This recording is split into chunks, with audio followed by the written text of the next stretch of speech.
Thank you for joining us for the seventh week of the 2025 Mid-Eastern Athletic Conference Weekly Football Coaches Video Conference presented by Wells Fargo. I'm Lynn Thompson. I happen to be the strategic advisor for the MEAC, and I'll serve as your host for today's question and answer session. As always, before we begin, I'd like to go over today's procedures. The conference will begin by asking each head coach questions about the previous matchups and the upcoming games before opening the call to questions from the media. For this week's session, media reps will all be limited to one question per coach with additional opportunities provided as time permits. To ask a question, as always, simply click the raised hand feature and remain muted until you are introduced. With that being said, let's get ready to start.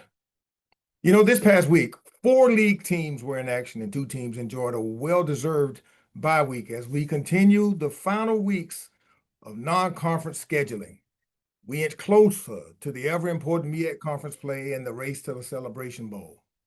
This morning, we'll get a chance to hear it all firsthand from our head coaches on each of our team's performances, and we'll kick things off first by heading over to the Mecca for a visit with the head coach of the Howard University Bison, Coach Larry Scott. Good morning to you, Coach Scott. How are you today? Good morning, Lynn. How we doing? You look rested, man. Hey, man. No, well, a little bit. Got an hour or 2 extra sleep, but not a whole lot, man. We still had a lot of work to get done, but fired up and excited to get back going.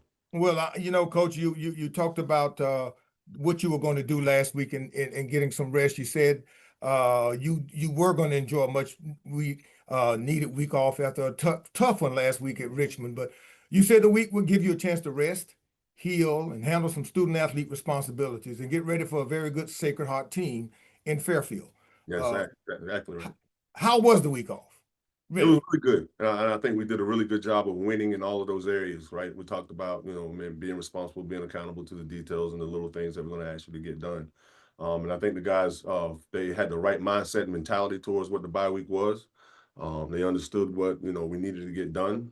They understood the nature of which we came out of that game. The scoreboard didn't reflect it, but in a lot of areas we won and we did exactly what we wanted to do. But again, there's no victories, and it showed that we had work to do. And we attacked that in all those different areas, with a championship mindset. And I think we had a really good week and came out of the bye week with a win. Well, Coach, I'll tell you what, the Sacred Heart is a tough football team. Let's talk about them for a moment and also your Bison football team. Yes, sir. Tell me about them. Yeah, they're gritty. They're a gritty bunch. Now, no matter what happens, you go back and you watch them play. In every game they're in it. It's been a 4-quarter ball game every week with this team when you watch their games. There's been teams that have had the lead on them and then came out and were hot and did all those things and then kind of found a way to fizzle. This is a team that's going to give you 4 quarters of a football game. High energy. Those guys strain on tape. They play hard. They play true to the identity that they built there at Sacred Heart. So you better be ready to come off the bus and be ready for 4 quarters and beyond if you need to. But this is not going to be a team that ever feel like they're out of it. And that's kind of how we're built too as well. So it's kind of going to be our will versus their will. We have a long bus ride up there, 6 hours. So it's going to be about our mindset and mentality and how we prepare this week and understand what we're getting ourselves into. This is going to be a 4-quarter physical ball game. We're going to have to execute at a high level. We're going to have to not turn the ball over, take care of the football, and have them play Howard brand football for 4 quarters or beyond if need be. And with the travel that we have, 6 hours on the bus, getting there and then turn around with a 1 o'clock, game. So it's going to be an early wake up. The turnaround is going to be really fast. And we're going to have to be locked in and focused and not slow roll or slow start into this game and then be ready to finish. So it's definitely going to be a really good test coming out of the bye week of where we are and what our mindset and mentality is all about right out the chute. Okay, Coach, I'm sure you'll be ready for this one. So hold on, I got you warmed up for a couple of questions. That's it for me.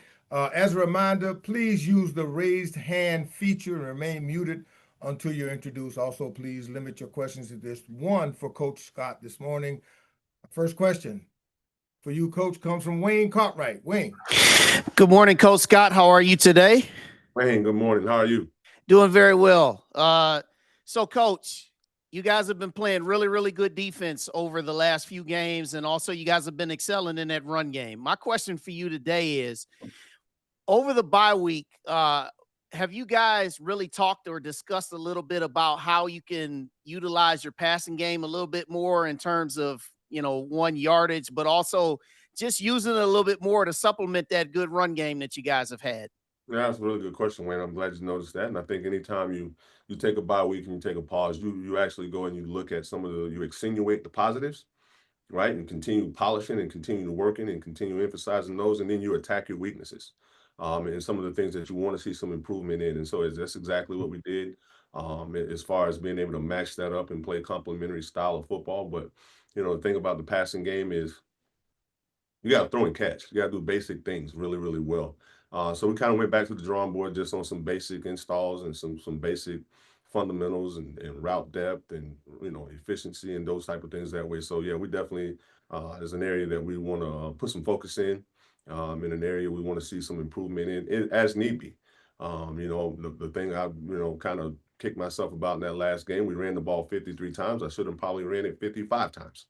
Two more times. So at the end of the day, you're going to lean hard on how you're built. And I think one of the things we want to make sure we're continuously harping on and being built around is physicality and toughness.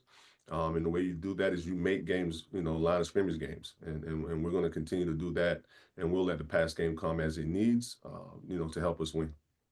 Coach, I appreciate you, and good luck this week as you guys go up there and play Sacred Heart. All right, bro. Appreciate it. Thank you. Thank you for that, Wayne. Now the next question comes from James Hill. Good morning, Coach. I hope you and everyone in Washington are well. Can you talk about health and strength as you've had a bye week and you gear up for a game coming up this week? But just give us a status on health and strength and just the overall feeling and mood of the team. Yeah, James, as a head coach, you're most concerned with that. Especially when you roll right out of training camp. So, football is cumulative. So you have to make sure at the end of the day, you have a really good way of charting, the amount of contact and things that are happening, because you also want to maintain student welfare and safety and all those type of things and what you're doing and how you do things. And you can't be a football team that, prides itself on playing physical and not being physical. So, we have to make sure we're monitoring that and doing that in a healthy way and doing it the right way as well. So this bye week for us couldn't have came at a better time after, training camp and then roll right into FAMU and then roll right into the season the way that we did. It came right at a time that allowed these guys to heal up a little bit, yet still, still get the work that's built true to our brand done over a couple of days of practice. But so we got that kind of work done, but it was a fine line. There was a lot of balance put into that, whether it was rep counts, certain guys only needed certain reps. And, hey, we want to still practice the way that we do and hold the standard very high in which we do in practice. But a guy may, instead of taking 6 reps, he may take 4. Instead of taking 4, he may take 2. So there's balance in doing all of those things and monitoring how we're doing that and what we're doing to make sure we still get done what we need to, yet get our guys back healthy and feeling good and feeling as strong as we can. I told the guys yesterday, coming out of this bye week now, your body is going to feel right now, it's going to feel as good as it's going to feel the rest of the year. So get the mindset about that too. Right, wrap your mind around that. You're going to feel as good as you feel right now. That's the best you're going to feel all year. So let's fix that in our minds right now to understand what is in front of us, and the level and mindset and mentality that we're going to have moving forward. So always considered, but to be true to our brand, that's a level of toughness, both physically and mentally, that we have to possess. Thank you, Coach. Quickly, Sacred Heart is a club that has played some HBCU football teams. When you think about Sacred Heart, what do you see from them without getting too deep into schemes and some of the things you want to keep? But what do you see from that club? I see a mentality. That's what comes across to me.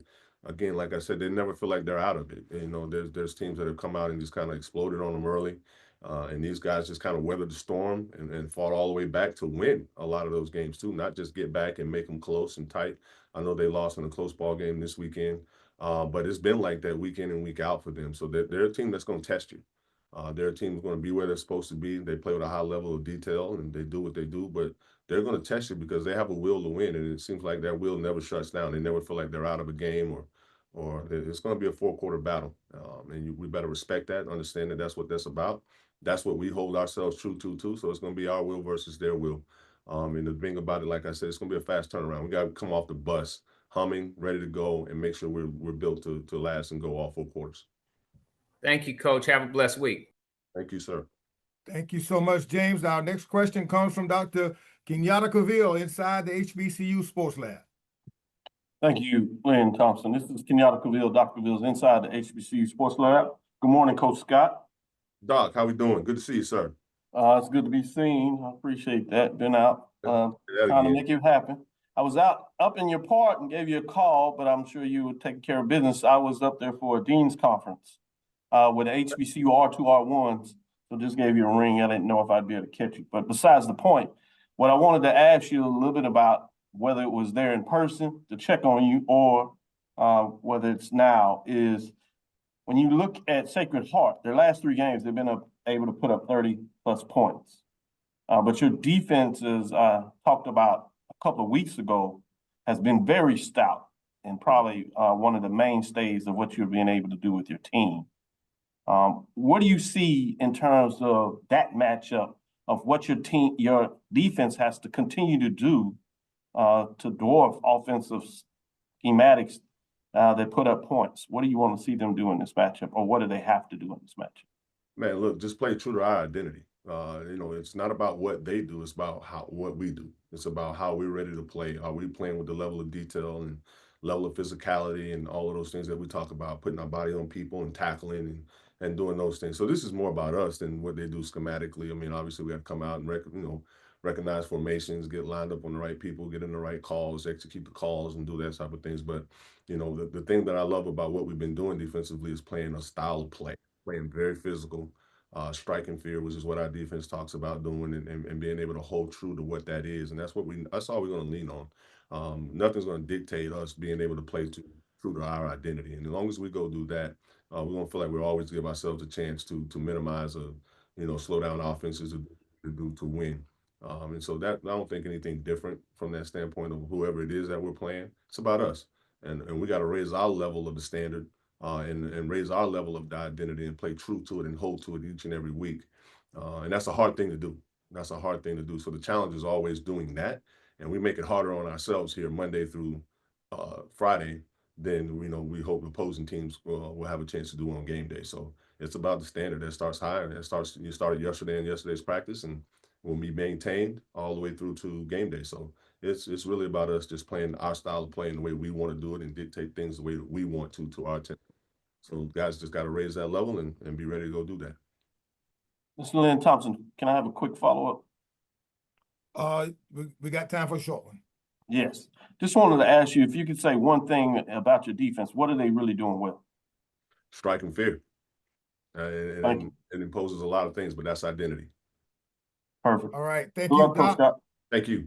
Thank you, Doc. Steve Gaither, you're up.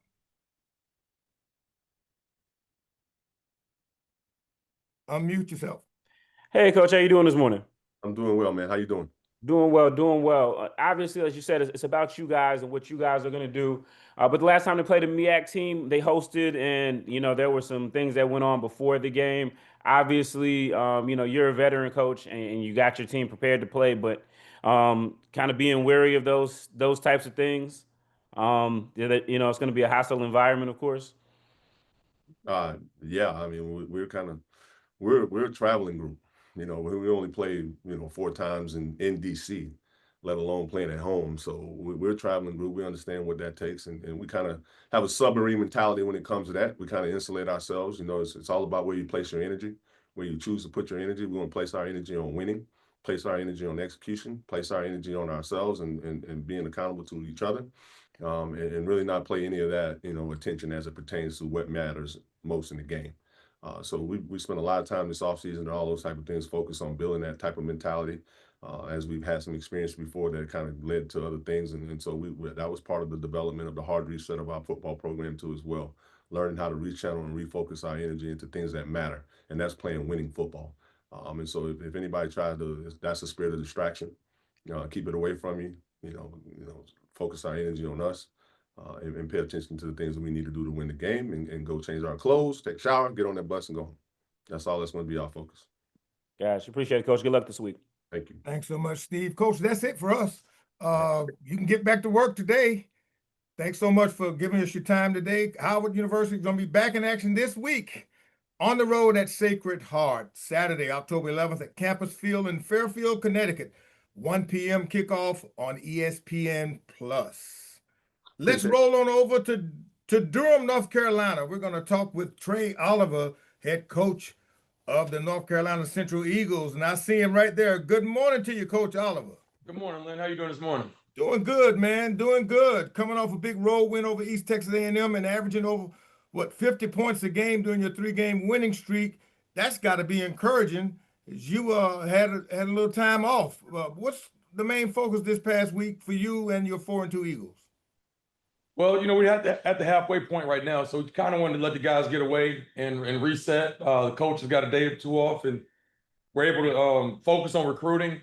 And, obviously, we did a self-scout, so we can kind of see where we are, what we're doing, and trying to figure out a way to be more efficient in all 3 phases of the game. But, it was good to be able to get away for a second and watch other people play and just kind of regroup. So we're fresh. I thought we had a heck of a week of practice last week. Probably the best bye weeks I've had in my coaching career. So I was pleased with that.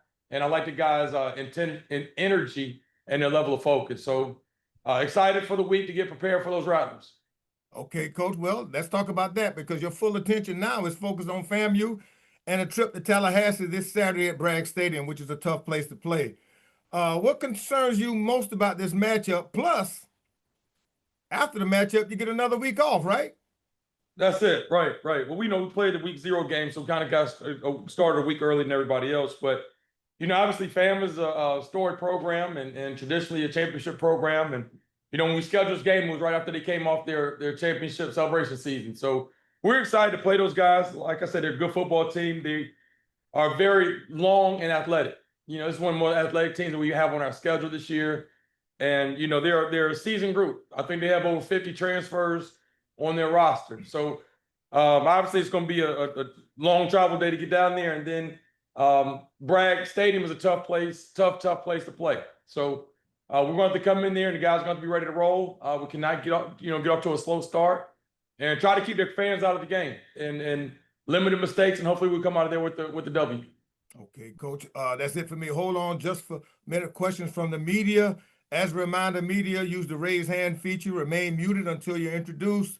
I was a little generous on the first one, but I can't be generous from now on. So please limit your questions to just one for Coach Oliver. He got something else to do after he finishes with us. He got to get busy. Our first question will come this morning from, let's see who that's going to be. That's going to be Dwayne Nash. Dwayne, you're on. Good morning, Coach. Dwayne Nash from the Yard, HBCU Sports and Hero Sports. How are you? I'm well, Dwayne. How you doing this morning? Man, I'm doing pretty good. You talked about how tough of a place it is to play in Bragg. The last time you actually faced this team, you were both MEAC members. Now, of course, you guys are in 2 different conferences. Can you talk about what this matchup means as it pertains to the reputation of the 2 conferences and how much of a rivalry is still there, even though you guys aren't in the MEAC still? Yeah, I don't know if it's a rivalry between the 2 schools, but I love playing the SWAC teams out of the SWAC conference. And since I've been here, we've tried to play the top teams. Where Alcorn was on top in 21, and obviously Southern was picked high this year, and FAM was coming off a championship run. So I'm all about playing SWAC schools. I've been calling a bunch of them down there, and I want to get a home and home. I'd love to get some SWAC teams up here in Durham, so our fans can see them play. But I've been trying. Luckily, I got an opportunity to get this thing scheduled with the previous administration, and we got a home and home with them. So we go down there this year, and I think they come back to us in 27. But I enjoy playing SWAC schools, man, and it's all about, tough competitive teams. And that's what our schedule is all about. If you look at our non-conference schedule, we try to play the best of the best non-conference. But for all the SWAC schools, man, we're looking for some games. I need a game in 26. So if anybody interested, please call us. Good point, Coach. Good luck this week down in Tallahassee. Yeah, appreciate it. Thanks, Dwayne. James Hill, you're on. Good morning, Coach. How you doing, sir? I'm well, James. How are you? Pretty good. Can you talk a little bit about what you see from FAM on tape as far as their quarterback and their offensive side of the football? When you look at the Rattlers, what do you see so far? Well, I see a big athletic team. I think up front, they have a solid offensive line. They don't have a lot of run throughs where guys are just running through clean. Then they have two big running backs that are athletic and physical downhill runners. And then on the perimeter, the number 1 kid and number 7. I'm sorry, I don't have their names, but I think they have. I mean, those are probably two of the best receivers we've seen. And then obviously their quarterback. They got some transfers back to their quarterback, but they're just so athletic, man. On defense, they fly around, and they do some things defensively that can cause you problems. And then to get in the return game, I think is the number 7 kid again. He's an explosive player, and he's dangerous in the return game. So just across the board, they're just an athletic football team that can really cause you problems. Thank you, Coach. Have a great week. Yeah, thanks, James. Thank you, James, for that. Dr. Caval, you're on. Dr. Cavill. No problem. Kenyatta Cavill. Dr. Cavill's inside the HBCU Sports Lab. Coach Oliver, how are you doing this morning? I'm well. How are you doing, Doc? I'm doing well. I'll make sure I spread the word that you're looking for matchup. We are. Give you I've called your school a couple times. Yeah, I noticed. I went out there and I told him, what's the problem? Because I need to make that road trip anyway. In fact, I'm doing it this year, so I don't have a problem with them. And I'll do my part to make sure they understand. Let's play some MEAC football, particularly let's play North Carolina Central, the Eagles. Great matchup. Yep. With that being said, I want to ask you, over the last couple of weeks, your offense has been explosive. Literally before the break, 3 weeks in a row, you've been able to score nearly 50-plus points in those matchups. But your defense has been solid, and FAMU has been, for the most part, having some concern or troubles with their offensive scoring, particularly. How do you see that matchup in terms of schematically, what you want to do with them defensively to maintain them not putting a lot of points on the board? Right. I think, we have improved in this area, but I think the biggest thing for us is explosive plays. We got to make people work for stuff. And we give up some chunk plays, man, and it's not, 15 and 20-yard touchdowns. We've given up some 50 and 60-yard touchdowns. So I think we have improved in that area, but we have to continue to press that and stress that as far as, we got to make people work for it, and we just can't give it up in those chunk plays like that. So FAM is explosive, and we have to limit obviously their chunk plays and make them work for it. One thing about them, they do a good job of taking care of the football. I don't think their quarterback's thrown an interception this year. So we've got to be able to change some looks in the back end and try to confuse them a little bit so we can try to turn them over. But the big thing, like I said, is overall just limiting those explosive plays. Good job, Coach. I was listening to that while I was doing it. I just sent text to Coach Jackson as well as Coach Dishman and told them they need to give you a call about the schedule for the next couple of years. So yeah, we got two airports in Houston, man. Yeah, we'll not want to fly down there. Yeah, it's easy. And we're not going to pay anybody any different money, but you can get direct flights. It's not a problem. We appreciate that, Doc. We appreciate your consultanship on that, okay? Thank you so much for that. Darren Duvall, you're up. Good morning, Coach. How you doing this morning? I'm well. How are you? I'm doing fine, man. It's a nice day. October's here. So I just want to kind of touch base with. So what did y'all emphasize in training this week? And really, I'm sorry, training, but basically going through the weeks of practice and everything from the previous, especially from the last game. And what have y'all been concentrating on? We spent a lot of time with technique and fundamentals. We didn't want to do a lot of banging against each other and do a lot of high-end running, a lot of sprinting and things of that nature. So it was a lot of group periods, a lot of teaching was going on, a lot of technique and fundamentals. That was the big thing we wanted to take away from last week, because I think that we must continue to develop our 2s and 3s. It's going to be a long season, and our backups, our 2s and 3s have got to be ready to roll. And I think it was a good week for us to continue to develop those guys. And I think that's going to be the big thing going down this stretch is those backups when they're getting in the games, them being ready to roll. Thank you, Coach. Good luck this week. Yeah, thank you. Thanks for that, Darryl. Wayne Cartwright. Hey, Coach Oliver. our athletic director, Dr. Brian, I'm an Alabama A&M grad. He's going to be on my show tomorrow night. So, you know, I'm definitely talking to him because I love to play you guys. But anyway, with that being said, you guys, obviously with this game this Saturday and then the bye week next week, you're going to get into MEAC play after that next bye. How can you use this game specifically on Saturday to set yourselves up to get yourselves ready even further for the gauntlet ahead in the MEAC? Yeah, that's a good question. I think, you know, I said the biggest weeks of improvement are between 4, 5, and 6. So I think that we really need this win so we can have some momentum going into the bye week and then obviously can continue the rest of the season. But it's going to be big if we, you know, to get this win and be able to go into conference play with some momentum. I think it's going to be huge. But, you know, we're going to have our hands full. It's going to be a test going down here to Tallahassee. But I think, you know, going into a bye week is much easier dealing with a bye week after a win than it is, you know, you stub your toe and lose. All right, Coach, good luck down there and dealing with a little bit of that heat down there in the afternoon too. So good luck to your team this week. Yeah, thank you. Thanks for that, Wayne. Now it's on to you, Stephen Gaither. Hey, Coach Oliver, you know, I don't have any SWAC interest to represent, but, you know, we know how to find our way to Durham over there when you're ready to cut a check. But yeah, obviously, you know, you talked about last week having a week off recruiting and everything like that. This week you guys will be in Florida. Obviously, you got Davius, and you guys have had some success down there in Florida, different part of the state. But anyway, recruiting during the season, do you plan on getting any of that in? I know you guys like the high school guys, so. Definitely. And we've spent, you know, the bulk of this, when we try to recruit, spend every week, a little bit of the week recruiting. And bye week was, you know, heavy recruiting, really locked into our board, our top guys, and we've been scheduling official visits that'll be coming up in the next week or so. But, you know, again, I was gas tank philosophy. So we focus from Maryland to Georgia. We don't do much recruiting in Florida. We will go about high school down there and practice a little bit. But, you know, I really try to focus within our region.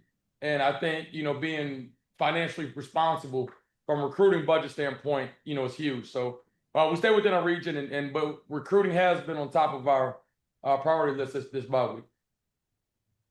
Appreciate it. Good luck. Thanks. Thanks, Steve. Next question for you, Coach, comes from Luke Williams. Luke. Hey, Len, and hey, Coach. Luke Williams on the Black College Sports page here in Greensboro. Hey, Coach, I see you got your haircut ready for homecoming, first of all.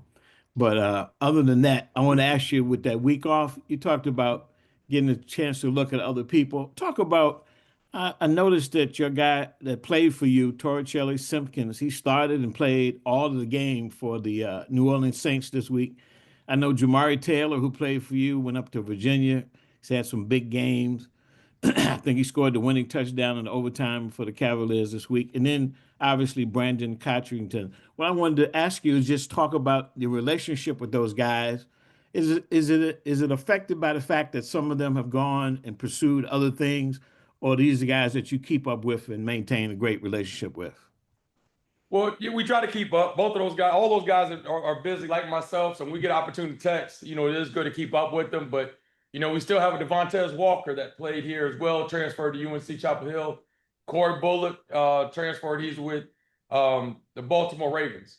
And one thing about all 5 of those guys, they were all high school student athletes that we recruited from high school. So, you know, they came in and we developed them, and they're on to the National Football League. But it's just good to see those guys, their hard work and dedication pay off. Torricelli, like you said, starting. And, you know, that's unbelievable. He came in here on a partial scholarship and, you know, ended up earning, obviously, a full scholarship. And for him to be starting in the National Football League says a lot about, you know, when you look at our strength staff, Thomas Carroll, when you look at our offensive line coach and, you know, what we do holistically in our program and developing these guys. So that's just, you know, dropping the bucket from what we've done, you know, with other guys. But, you know, we're excited about the fact that those guys have opportunity to play on the National Football League. And we got a little while for homecoming, man. So I'm going to get another cut or two by then. But I'm glad you acknowledged it. I let my barber know that you approve. Yeah, you look fine, Coach. Good luck on Saturday. Thank you, sir. All right. Thank you so much for that, Luke. That's about it, Coach. We'll let you go on with thanks for stopping by today. You know, the Eagles were off, but but they're back in action this week, y'all, and they'll be in Tallahassee, North Carolina Central at Florida A&M. The Eagles and the Rattlers, Saturday, October 11th at Bragg Memorial Stadium. It's going to be a 3 p.m. kickoff, and it's going to be covered by HBCU Go. Let's now go to Dover, Delaware. Our next interview is with the Delaware State head coach, DeSean Jackson. Good morning to you, Coach. Hey, good morning. How you doing? Doing good, man. Doing good, man. Monmouth. You had to go up against Monmouth on the road, and that game turned into a score fest. 49-38 by Monmouth wins it. You gave up no turnovers, but the Hawks erupted for almost, 600 yards of total offense, averaging almost 8 yards a play. They also had trouble stopping the Hornets. Coach, let's talk about this football game. A lot of points. Man. Yeah, it was a very tough battle.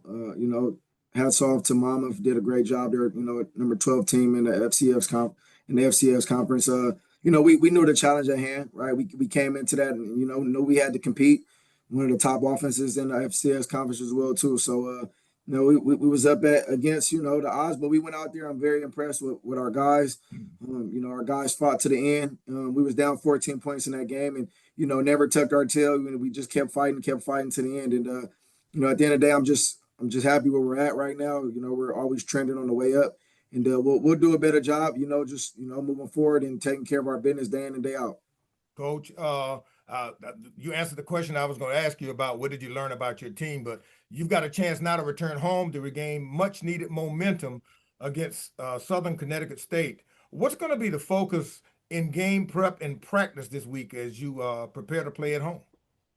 And just going back, I think I can't recall the last time we won a homecoming game. First and foremost, that's kind of been the memo and what I've been hearing from our athletic director and the players, right? So I think maximum focus. Obviously, there's going to be a lot of distractions throughout the week.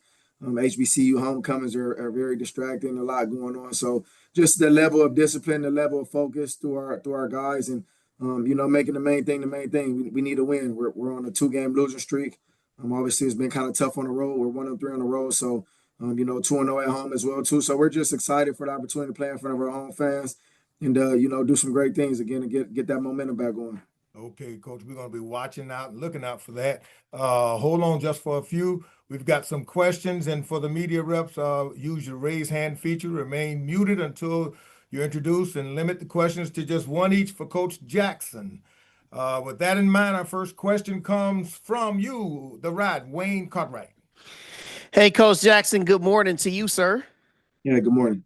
Hey, first and foremost, I was really excited watching that game against Monmouth. You guys had that game 35-35 at a point, man. So big shout out to you guys for playing that type of game against Monmouth. Now, my question that I have for you is kind of similar to the one I just gave your opponent coming up in 2 weeks. With this game this week, your homecoming, then you get a bye week, then you start the MEAC slate. So heading into this game, and then having all things considered from what you've done up to this point, what do you guys think you need to do getting yourselves ready this week to prep yourselves into the bye week to start that MEAC slate? Yeah, honestly, man, it's been an intriguing, position because, I always, kind of go back to the past, right? Coming into this scenario, dealing with one win teams, 2 years in a row, right? So, now we're sitting at, 3. We was 3-1, right? Now we just lost 2 back-to-back games, 3-3, correct? For us, we knew the challenge, right? We're going to be playing some tough games. We're going to be playing some tough teams. But, the main thing is always the main thing. Non-conference ball is a chance for us to get our identity. In my eyes, every game counts. So I'm not going to sit here and say non-conference game doesn't matter. But, we knew we had to come in and play some tough teams in non-conference to get ready for conference ball. At the end of the day, the most important thing is MEAC, play ball, right? So, these games we've been playing, is just to get the grit, just figure out our identity, what we do well, what we don't do well. And, hopefully everything, all the bad players out by the time we get to MEAC ball. So we have another opportunity, this week. Hopefully we can go into our bye week at 4-3. In my eyes, it's a heck of a turnaround, for me, for our team, our identity, and what we're trying to accomplish here. So we just take one game at a time. You know, we know the odds are always stacked against us. You know, in every game we play is going to always be against us. And, you know, we, like I say, we take that on our chin and we look for the opportunity. But, you know, I can't say enough where, you know, I'm looking forward to, you know, North Carolina Central as well, too, after this, you know, after this game right here, which is homecoming, then we got to bye, then conference play. But, you know, one game at a time, you can't jump, skip, and hop too much before. And we're just focused on this game at hand. But once it gets there, we're going to be in great shape, ready for it. Well, Coach, I think you're doing a really fine job up there in Dover. So good luck this week, and we'll talk to you next week. Yes, sir. Thank you. Thank you, Wayne. Dr. Cavill. Yeah, Cavill, Dr. Cavill's inside the HBCU Sports Lab. Coach Jackson, how are you doing this morning? Hey, Doc, I'm doing good. Yourself? I'm well. I want to talk about a particular player. Your running back, number 6, Marquise Gillis. In that particular contest, he had 15 carries, 132 yards, and a touchdown, as you know, with that long of 73. But over the season, he's been really solid, getting things done. So I wanted to ask you, from your perspective, what makes him special and effective? I mean, man, Marquise Gillis, man, he's a stumped down individual, man. You know, he's a guy that, you know, does all the right things. He answers the questions, right? He wants to be good, unselfish player, right? Obviously, we have a lot of running backs in our running back room that could take, you know, the force at any given time. But, you know, he's a guy that shows up to work. He's prepared. He's the first one on the field and one of the last ones off the field, right? So, you know, as you see in those games, man, when he's patient, you know, his vision as well. I mean, he trusts his blockers, he trusts his teammates, and, you know, he's pressing, man. He's pressing to do everything he can to help the success of the team. You know, he's a success team first guy, and then obviously everything else that comes after that is individual. But, you know, he wants to win, man. He's challenging the guys around him, and you know, when he shows up, he shows out. So those are the type of guys, or glue guys, or grit guys, and those are the type of guys that you can win with and win on your team as a head coach. Certainly. Thank you, Coach. Look forward to the matchup this weekend. Good luck. Yes, sir. Thank you. Thanks, Doc. The next question for you, Coach, comes from James Hill. Coach, how you doing this morning? Hey, James, I'm good. And yourself, man? I'm blessed. Talk a little bit about being a leader of men in 2 different ways. As a head coach on the sideline with the headset, putting in, you know, a situation all week for a victory. And then the other concept is going out as a player where you can get 2 or 3 touchdowns receiving. What's the difference, and what's it been like for you to kind of coach these gentlemen up? Yeah, well, you know, going into every game, man, you know, it's crazy the feeling that you get as being a coach, a guy that, you know, played at a high level as well, too, man. It's almost like I'm preparing to basically be in combat with my players, even though I'm physically not playing.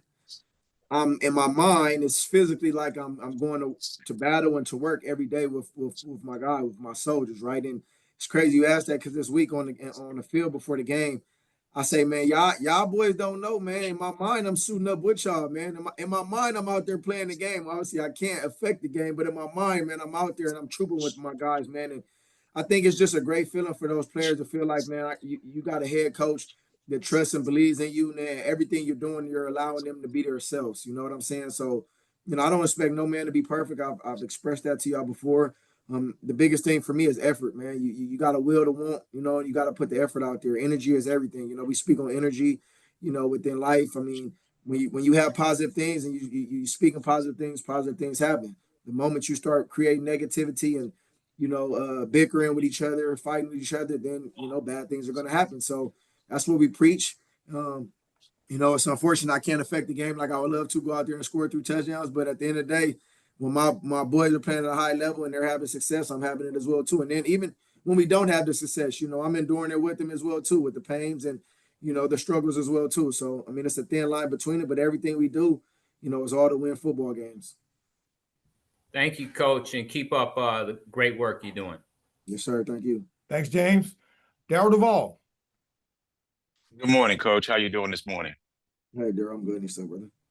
Hey, I just want to kind of go back to some of the stuff that you just said, and how do you build on the offensive success while tightening up the defensively next week? And then you also talk about some of the tribulations that you've gone through with bickering and all that. How do you kind of tighten all that stuff up because going into the MEAC conference play. Yeah. I mean, offensively, right? We can talk, phases. Offensively, man. I mean, the numbers are the numbers, right? One thing about stats and statistics, they don't lie, right?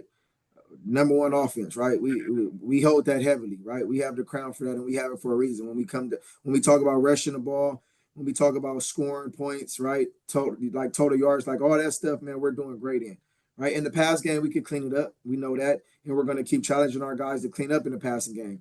Going through going through the ins and outs of a full football game, right? Our offense, man, is unstoppable, and we understand that. On defense, we gotta buck up and get more stops. We get stops here and there, but we can't allow teams to put up 600 plus yards, put up 40 points, like right at the end of the day, because we know on offense we're gonna score 30 plus points, right? So if we can get a few more stops on defense and play more complimentary football, man, this team will be very dangerous, right? And the special teams. We've been doing a good job. We're cutting down on penalties, and guys are playing fast and playing physical. So, I mean, we clean up that defensive play, man. We're going to be a dangerous team, which we already are a dangerous team, right? But we get a few more stops. We control the discipline side of it. I mean, all in hindsight, man, this team is going to be a very dangerous team, man. By the time we get into the MEAC play. Thank you, Coach. Again, I feel like just like you said, once you get taking care of that stuff that you just basically said, I think you will be a dangerous team. Yes, sir. Appreciate you. On the field. Yes, sir. Thank you, brother. You're welcome. Thanks, Daryl. On to you now, Andy Walter. Hey, Coach. How are you? Hey, Andy. I'm good, man. How you doing? All right. Hey, it looks like you were only called for 3 penalties on Saturday. How were you able to get that number down, and what did that mean, during the game? How did that help you? Man, blessings to me and the guys, man. I mean, honestly, in that sense, man, that's what we preach, right? We preach and we practice that every day in practice, and we go out there and we execute, right? Execution has to be at an all-time high. Midway point here, we done played 6 games, right? The identity is what it is, right? So, as you've seen, as long as we're able to clean that up, man, we're gonna have a chance in any game, right? And like I just talked on, once the defense starts striking on all phases as well too, from the run game to the pass game, and just being where they're supposed to be as a whole. I mean, like I said, sky is the limits for us. And going through this process, we understood coming into this, right? No one's gonna believe in us, and we don't expect nobody to. But I guarantee one thing: I know it's a lot of eyebrows raised and a lot of eyes looking like, man, what they're doing over there is very special, and it's happened way faster than a lot of people probably even thought of, right? So. Yet again, we still haven't accomplished nothing. We still haven't done anything. We still have a lot of work to be done and to be accomplished. But as a head coach, man, I'm very, when I sit back and assess it, I'm very pleased with the guys. I'm not content, right? There's no complacency, and it's foot to the pedal all the time, foot to the gas, and that's how we have success, and that's how we accomplish what we want to accomplish, because the standard would be the standard, and it won't be dumbed down for anybody. Thanks, sir. Thank you, Andy. Next, Kevin Tresolini. Hey, DeSean, you've alluded to the defense's need to get more stops. You guys have been very prolific offensively, but kind of struggled defensively. What have you and your staff identified as specific areas where you guys have to get better and certainly can get better defensively? Yeah, man. In all honesty, as a head coach who's an offensive mind, I'm very in tuned to defensive play, right? Playing at a high level in the NFL, having the career I had, I wouldn't be able to be as successful if I was without having the insight on defense, right? So I played defense in high school as well.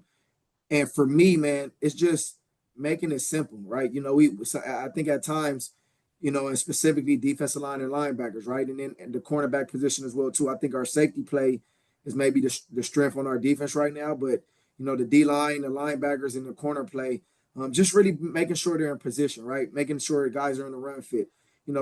Trying to not make it as complicated. I think at times we may, try to do some stunts, some pinches. May have guys hit certain holes, and I think sometimes it may be a little too much. So as a coach, we kind of have to step back and take it for what it's worth. Maybe not put too much on them, right? Maybe simplify it a little bit more, but. We're addressing it what we need to address. We're gonna clean it up, and what I will say is guys want to do the right thing. Guys have the will to it, but at times, you know, we need to be a little tougher. We need to be a little more aggressive, right? And be the aggressor instead of sitting back waiting for guys to be aggressive to us. Thanks much, Coach. Looking forward to seeing you guys on Saturday. Yes, sir. Thank you. Thank you so much. That's it for us today, Coach. Wishing you the best this week. Homecoming in Dover. Del State will host Southern Connecticut State Saturday, October 4th in Dover, 12 noon kickoff on ESPN+.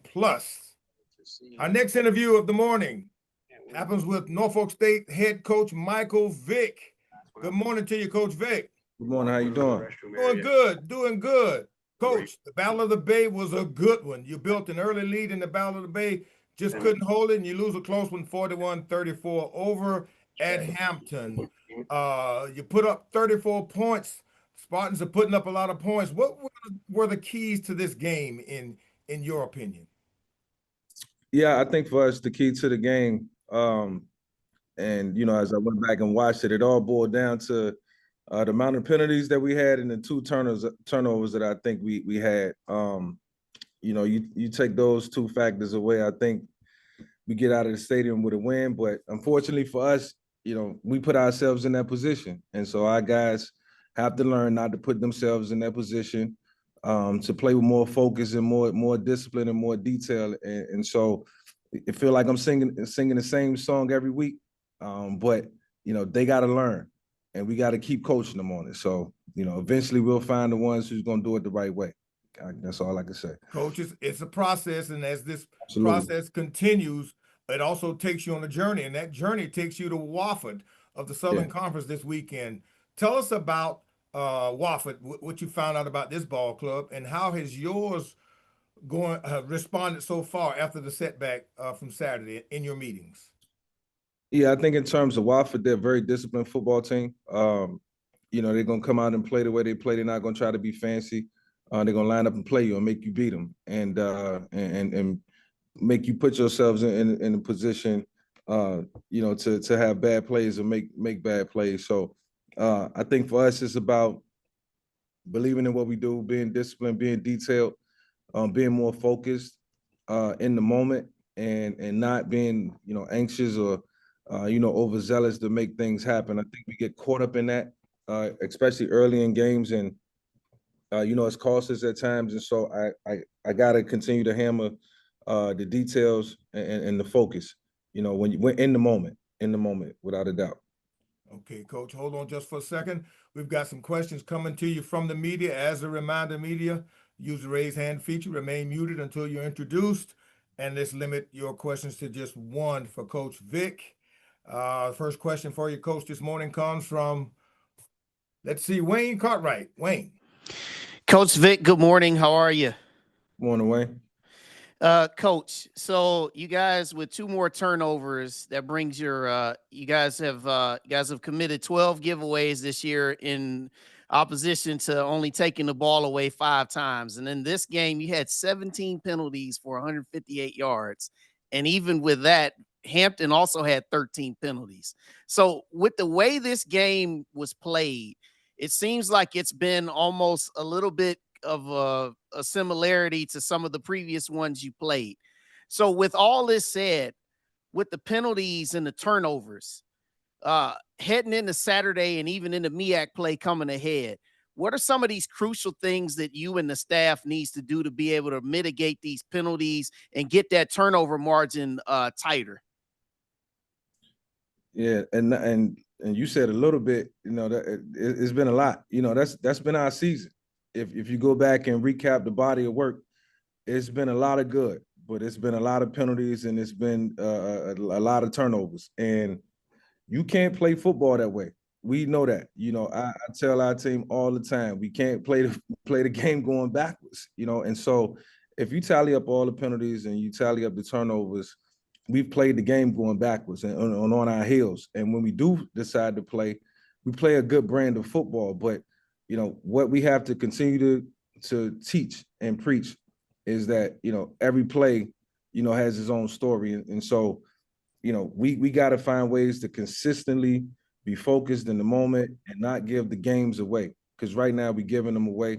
and there's no excuse for it. It's a position that we putting ourselves in, and as coaches, we got to continue to hop on the details and strengthen more focus. I almost thought like last week was our best week of practice, and our discipline and things that we trying to accomplish off the field was going to translate on the field, and we got better off the field, but we didn't let it translate on the field. So I got to make the two stick like glue, and that's what I'm gonna continue to preach and hop on, and I'm gonna be on my coaches really, really hard this week about that. Well, Coach Vick, I appreciate you as always, and good luck this week down there in Spartanburg. Thank you. Great points, great points. Dr. Cavill. Yeah, Cavill, Dr. Cavills, inside the HBCU Sports Lab. Good morning, Coach Vick. How you doing, man? I'm doing well. I got the chance to see this matchup in person. I was there. Dr. Banks over there with you at Norfolk State invited me in and showed me the hospitality that I know y'all have in Spartan Country. So thank you for that. You alluded to those 2 turnovers, and I agree. A lot of momentum was taken away with that. But wanted to talk about a particular player, Xavier Evans, 21 carries, 93 yards, and got in the end zone. Had that long as 16. Seen him play really well. Your team fought back and even got into a 1-score game and couldn't quite get that needed defensive stop before Hampton was able to close it out. Talk a little bit about getting through that process of, even though you have the costly turnovers, still having a team that fights through it and gives you give yourself a chance to be in position maybe to tie the game, if not find a way to win it. I think with all the factors, that's what hurts even more, is knowing that we're in the game, every step of the way, and never really out of the game unless we take ourselves out of the game. The 2 turnovers came at inopportune times, I will say that. We had momentum, opportunities to gain the lead, and, not saying, you try to stick to your strategy and you want to, create opportunities in the run game, and then, it goes in the wrong direction, so to speak. And then playing through it, continuing to believe, continuing to fight hard, and play our game. And so, down the stretch when we had that last drive, I thought we put ourselves in a position, using the clock, using our timeouts to get the ball back. And then, we get them in at 3rd and 10, and that's when you got to close that out. You got to get off the field right there.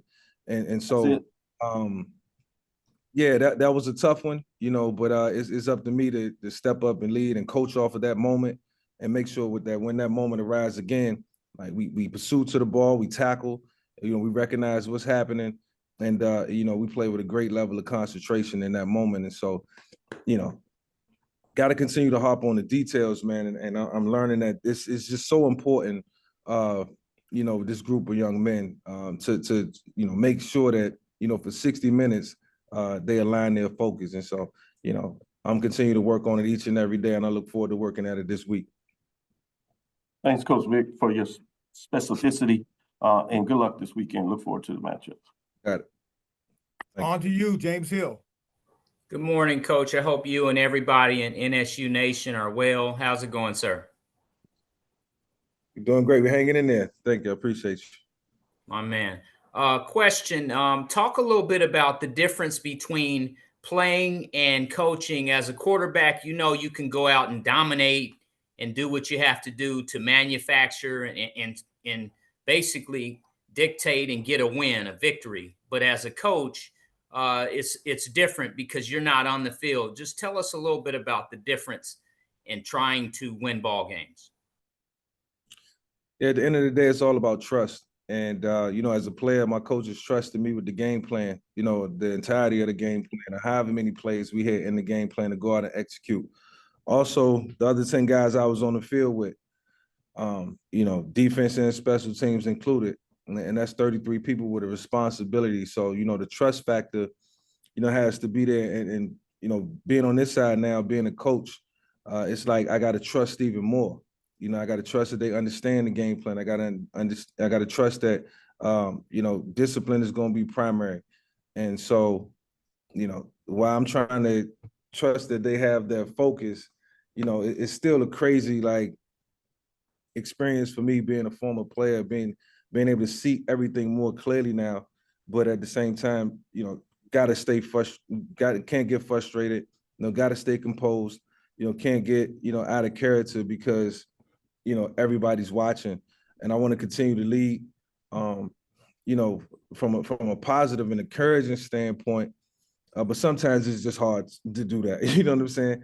Whether it's with a coach or a player, and I got to let my emotions show. So I'm learning that, my emotional ties to this game somewhat got to be even keeled, but, I can let it go, from a coach and player's perspective, if that makes sense. And so that's always going to be a part of me, in me, and that's what's going to make me coach and teach harder. Thank you, Coach. Have a blessed week. Okay. Thank you. You too. Darryl Duvall. Good morning, Coach. How you doing today? Hey, good morning. How you doing?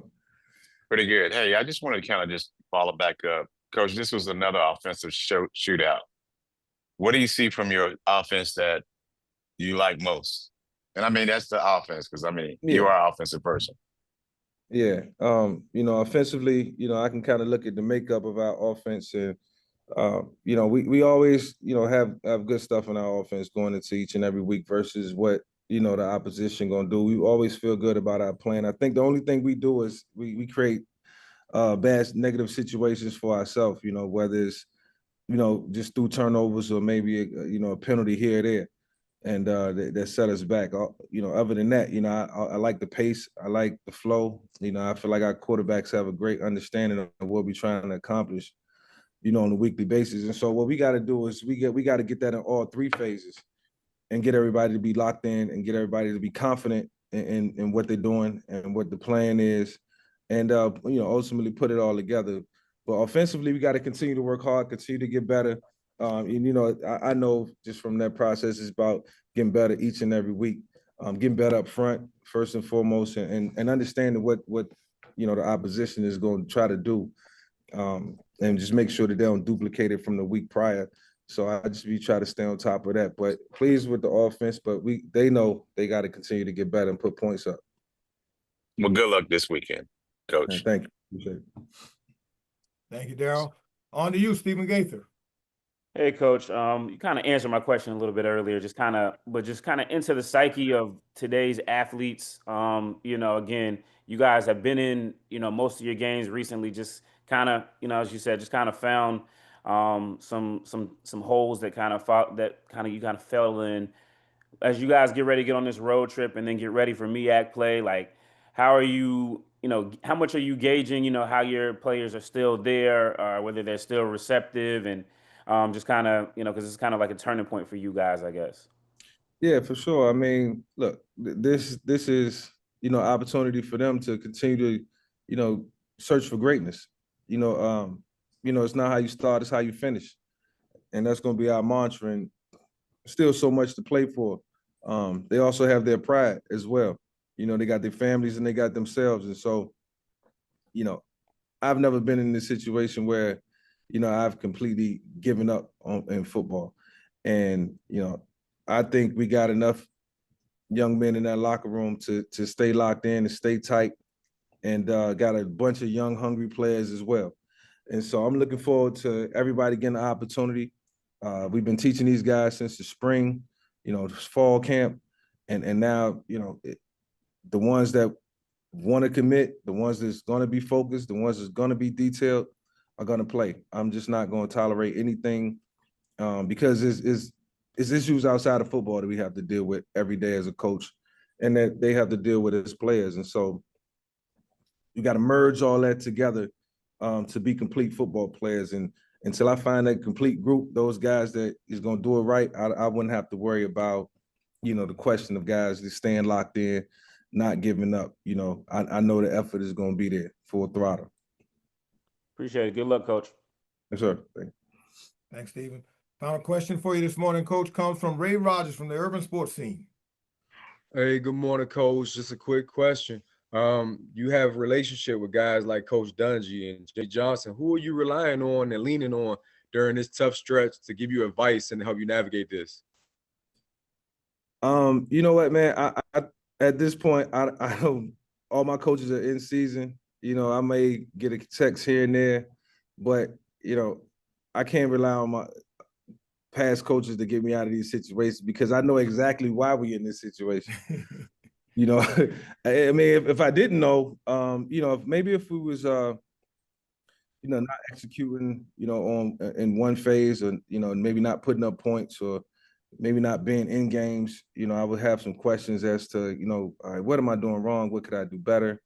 But it's like when I cut the film on, I can see what we're doing wrong, what we can do better, and just teaching off that, coaching off that, and the underlying issues that we have sometimes is, I'll get the same response from everybody, and so I know, that it's up to me to create the right culture, here at NSU. And so as I work to do that, I got to continue to focus on football as well, but I got to make these young men well-rounded, and that's on and off the field. So, as I work on that, just I'm gonna try to continue to get the best out of them, but it's just more responsibility around here now, and that's just the way it's got to be. Appreciate you. Thanks, Ray. Coach, thank you for your time today. I know you got to get back to work, and we're wishing you nothing but the best. This weekend, it's going to be the Norfolk State Spartans traveling to Wofford of the Southern Conference Saturday, October 11th in Spartanburg, South Carolina. It's going to be a 1:30 p.m. kickoff on ESPN+. Let's head on down to Orangeburg, South Carolina. Head coach Chennis Berry of the South Carolina State Bulldogs is with us today. Coach Berry, how you doing? How you doing today, sir? Doing good, man. After a two-game skid, homecoming was the right atmosphere for a huge win to work out the bugs, wasn't it? Bulldog Nation showed out. Man, it was really good to be able to come home, play in front of our home crowd. Found a way to go 1-0. For us, that's our mission. Thought we did some good things all three phases. We were able to score in all three phases. And when you do that, you give yourself a chance to win a football game. So we accomplished the mission, and it feels good around here in Bulldog Nation. Yeah, Coach, a lot of distractions homecoming. How did you stay focused to get it done? Well, that's part of the process for us. We just try to be locking in on the main thing. Now, I tell our guys all the time at homecoming, the activities are not for you. The biggest party on campus is going to be at 1:30 when that ball kicks off. So we had a great crowd. Guys played well, found a way to win a football game. Okay. Well, looking ahead, you got a big one on the road at A&T. What can you tell us about the Aggies, Coach, and how the Bulldogs plan to win this one? Talk to us about it. Well, you're talking about an old MEAC rival right there, man. A&T, South Carolina State, and it'll be fun. Our young men will be prepared to go down to Greensboro, North Carolina, man. I know Coach Gibbs is going to have his team ready to go. I've gone against Coach Gibbs quite a lot of times in our time in SIAC, as well as, we had the opportunity to play them when he was at Fort Valley last year. They came up here for a game. So, all in all, we'll be ready to go. We'll get a chance to go against, I think, a good North Carolina A&T football team, and we're going to have to play our best game to come away from there 1-0. Okay, Coach. Congratulations on the big homecoming win over Savannah State. Our prayers are with the campus community after the unfortunate incident on campus. We're going to stand in solidarity and prayer with the Bulldog Nation. Hold on for some questions from the media. For the media reps, continue to use the raise hand feature and remain muted until you're introduced. Limit your questions to just one each for Coach Berry. And our first question comes from James Hill. Coach, how you doing, sir? Mr. Hill, how you doing today, sir? Blessed. Talk a little bit about your quarterback room. You have two gentlemen, Mr. Atkins and obviously Mr. Stubblefield. They're both contributing and putting up numbers to help the Bulldogs win. How do you do that when you have two gentlemen and they're both playing and helping the team? Well, we kind of settled on one guy. Ryan Stubblefield has been the starting quarterback the last couple of weeks, but at the end of the game, we were up pretty good. And about midway through the third quarter, we put Billy in, and Billy went in and played lights out. I mean, we have two really good quarterbacks. I've been saying that since day one. It's important for them to get valuable in-game reps because either one of those guys have never been the starter before. So when they can get valuable in-game reps, and for us, we wanted to play 60 minutes. We have been playing great 30-minute halves, but we had yet to put a good 60-minute game together. So, we played all the way to the end, and You know, Ryan did some good things. He missed a few things, but he did some good things. And then Billy came in and really played really well. So we're fortunate here at South Carolina State to have two really good quarterbacks, and we're going to use them if time permits, and then we get an opportunity to use those guys to win a football game. Good luck this week, sir. Thank you. Appreciate it. Have a good one. Thanks so much, James. Dwayne Nash. Good morning, Coach Dwayne Nash from the Yard HBCU Sports and Hero Sports. How are you this morning? Good morning, man. How you doing today? I'm doing pretty good. You talked about your coaching pass against Coach Gibbs. Can you talk about what it's like coaching against Coach Gibbs and the Coach Gibbs led team? I'll tell you what, Coach Gibbs does a good job, man. You know, he's going to have his guys sound. They're going to play really good defense, and they're going to be trying to run the football. I mean, nothing really changed. He's come from that tree of Broadway, and Coach Washington, he comes from that tree. So, you know, they get it. They used to winning. So, you know, like I say, we're going to have our team ready to go. I respect Coach Gibbs and his program and what he's trying to build down there at North Carolina A&T. But I got to make sure them dogs ready to go. And them dogs will be ready to hunt when we go down to Greensboro this upcoming Saturday. Thanks, Coach. And as an Aggie whose birthday is going to be on Saturday, I'm going to ask that you kind of calm down on your dogs being ready to hunt a little bit this weekend so I can at least enjoy my homecoming a little bit. I can't promise that, but hey, happy birthday to you, though. Thank you so much, Coach. I thought I'd go ahead and beg for a little bit of mercy here. Okay, the next question for you comes from Stephen Gaither. Good morning, Coach. Yeah, don't give those Aggies any. So anyway, you know, obviously, you know, you guys won your homecoming game, and obviously, you know, the situation happened afterward, and thankfully, all your guys are okay. Moving forward, how do you guys feel? Obviously, you want to go 1-0 every week, but do you feel any added? I don't want to say pressure, but just like, hey, you know, kind of give people something to get behind. Obviously, you know, it's you know, what happened is not gonna you know, be made up for anything that you guys do, win or loss, but just, you know where the temperature of the university is right now as you guys head into this week. Well, condolences to the you know, families that were affected in this deal, but you know, I have to make sure that I check on my team and make sure everybody's good and we're all safe and sound. And those guys are locked in. We had a great practice on Sunday. And, you know, the main thing is to go out and try to go 1-0. So, you know, the safety and the well-being of our young men is extremely important. And that's my number one priority, to make sure we're ready to go. But as I said before, man, my condolences go out to the families affected through this terrible, terrible, terrible situation. Appreciate it, Coach. Good luck this week. Thank you. Appreciate it. Thanks so much, Steve. On to the next question from Dr. Kenyatta Cavill. This is Kenyatta Cavill, Dr. Cavill's Inside the HBCU Sports Lab. As you start moving down this season, in some ways it's the midway point.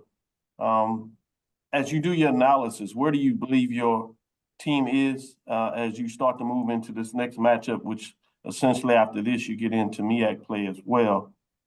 Talk about the framework of the mentality and where would you set a grade for what you've done thus far this season? Well, first of all, good morning to you as well. Thank you you. know, I like where we're at, man. You know, people forget, Dr. Cavill, man, that we're only in year 2. I know we came in year 1 and made some things happen pretty fast and won it all in year 1, which is not really common. So I get it. We're in year 2. We're going in the right direction. We're right in the halfway point of the year. We won 3, we lost 3, and I'm a firm believer in this, man. You know, God has us exactly where we're supposed to be.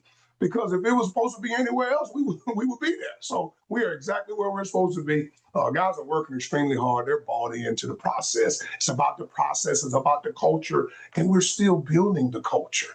I mean, that's an everyday process. And again, when you have so many newcomers, people fail to realize we had a great team last year, right?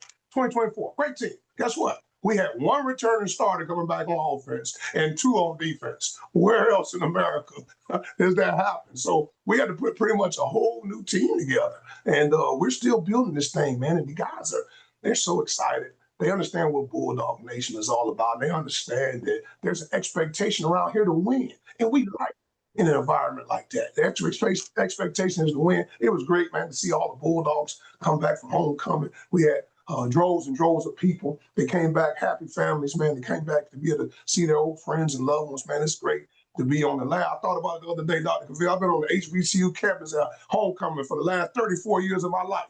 And since I've been 18 years old, man, so it's always a great thing, man. And, you know, we accomplished the mission. We found a way to go 1-0, man. Man, that's a beautiful way to think about it. That's a great opportunity to share, teach, and love that HBCU sports culture, as I like to earn it. And appreciate what you do. Appreciate the global perspective that you provide holistically of what that looks like. Good luck this weekend, Coach, and look forward to the matchup. Thank you so much, Dr. Cavill. Always good. Thank you, Doc. Coach, that looks like that's it for us, for you today. I know you got to get back to work, getting ready for this big trip to Greensboro. Ladies and gentlemen, it's going to be a good one. South Carolina State at North Carolina A&T, Saturday, October 11th at Truist Stadium in Greensboro, North Carolina, 1 p.m. kickoff. I believe that's going to be on Flow Sports. Thanks so much. Let's go now to Baltimore to the National Treasure. Head coach Damon Wilson of the Morgan State Bears. Good morning to you, Coach Wilson. Hey, good morning, Lynn. How you doing? Doing good, man. Doing good. Checking on you because that was a heartbreaker, Coach, at the last minute. You never want to lose one like that on a Hail Mary, Coach. To battle back, take the lead, and lose it on a Hail Mary. What happened, Coach? Bottom line, we didn't handle situational football well. You know, it started offensively. We had a situation where we was trying to milk the clock down and punt it on 4th down. We end up getting the snap and kind of running the play, so that kind of messes up there. We're taking some more time off the clock. And then we didn't play the ball well with last play of the game. You know, they had to complete I think got them 3rd and 49 for lack of a better term, just because they had to score the ball. 7 seconds left. The quarterback threw a good ball up there. We didn't play the ball well in the air, and receiver made a play, lost the ball game. I was really proud of the guys battling back. We were down 14-0, battling back and taking the lead. But we didn't handle situational football well at all at the end, and that's something that we got to continue to work on and talk about at practice. Coach, looking ahead, you get a chance to fix some things at home this weekend. The Virginia Lynchburg comes calling this weekend. There's no place like home. What is the most pressing thing for you to fix at this point? Consistency, just playing consistent. That's the biggest thing for us right now. We're not playing consistent in all phases, so we want to play consistent. Work on the little things this week to go into a bye week, coming out of a win. That's the goal, so we can be ready to rock and roll for conference play. But we have some work to do. Started yesterday. We sat and watched the entire game against Georgetown, and just want to be consistent this week in practice. Hopefully, get some guys back health wise, and then we're ready to rock and roll for conference play after this week. Coach, I think that everybody on this call had their heart broken just like you did. But let's turn our attention now to the questions from the media. And I see Ray laughing at that too. Ray Rogers is the first one up. Let's remember to use the raise hand feature. We'll unmute you. And then also let's limit it to one question each for Coach. Having said that, Ray, you're on. Yeah, tough one, Coach. We all felt it. Y'all right about that. But I just want to look at some of the positives, and one of them was my guy Leatherberry. I know he's on every team scouting report, but I know he didn't return that punt, but he was close, and I felt like that was the spark. Would you agree that was kind of the turning point, how you kind of, got your team back in the game after that point? He definitely gave us some energy with his return. Definitely gave us some energy. And another part was Keith Jenkins in the kick return game opened up the second half with a real strong positive return. That gave us some good energy as well. Thanks, Coach. Yes, sir. All right, James Hill, you're next. Hey, Coach, I hope you and everyone in Baltimore are well today. Just talk a little bit about this ball club as you move forward and you have another opportunity to kind of put that behind and move forward. And home cooking is always good. Yeah, I mean, these guys understand how to move to the next play, move to the next game. We talked about it a good deal yesterday in meetings and everything. We went through situations. We talked through situations. They understood what we were trying to get done, and I understood their thought process. And like I said, at practice, we must hit these situations more and more, just because it comes second nature. We had two young guys or guys that weren't quote unquote starters in situations they hadn't been in the game time. So now if you're not a starter, you're not a number one, you still got to get those mental reps. And that's something that we emphasized, yesterday in the meetings, and we will continue to emphasize throughout practice. But it's definitely good to be home, definitely good to be in front of our home crowd at homecoming. So we're looking forward to a real festive campus this weekend. And our guys understand the game is our focus, and that's what we'll be paying attention to for Saturday. Good luck against VUL, Coach. Yes, sir. Thank you. Thanks, James. Dwayne Nash, you're on. Morning, Coach. Dwayne Nash from the Yard HBCU Sports and Hero Sports. How are you this morning? I'm good, Dwayne. How about yourself? I'm doing pretty good. Outside of the fact that I know you don't want to talk about what happened this past weekend, I thought it was a little rough. I woke up to local news here in D.C. with them actually showing highlights of that game when they rarely show any Georgetown football at all. But I digress. I'm not even going to snitch and say what network that was. But I have to ask. I'm a little curious. I'm a little ignorant when it comes to situations like this. How do you scout for a program like a Virginia Lynchburg that doesn't play any national, well, not national, but any televised games at all? Dwayne, it's a little tough. They play teams all over at Division I level, Division II level. So, you got to rely on some of your relationships and talk to some people they may have played. But the biggest thing for us is really it's about us. That's Okay. the message to the guys, message to the coaches. You try to pick up some tendencies and personnel on film, but the reality is you're not going to have a lot of good quality film. So that first drive or two maybe have to use that as an indication of what they're trying to get accomplished. But all in all, it's about us. At this point in the season, we've pretty much seen every stunt and blitz, and we've probably seen a lot of passing concepts and all that good stuff. It's just a matter of executing and applying your rules to the situation to get us out of it. So, we're going to spend a lot of time just focusing on us and our responsibilities, and we should be in good shape on Saturday. Lynn, do I have time for another quick question?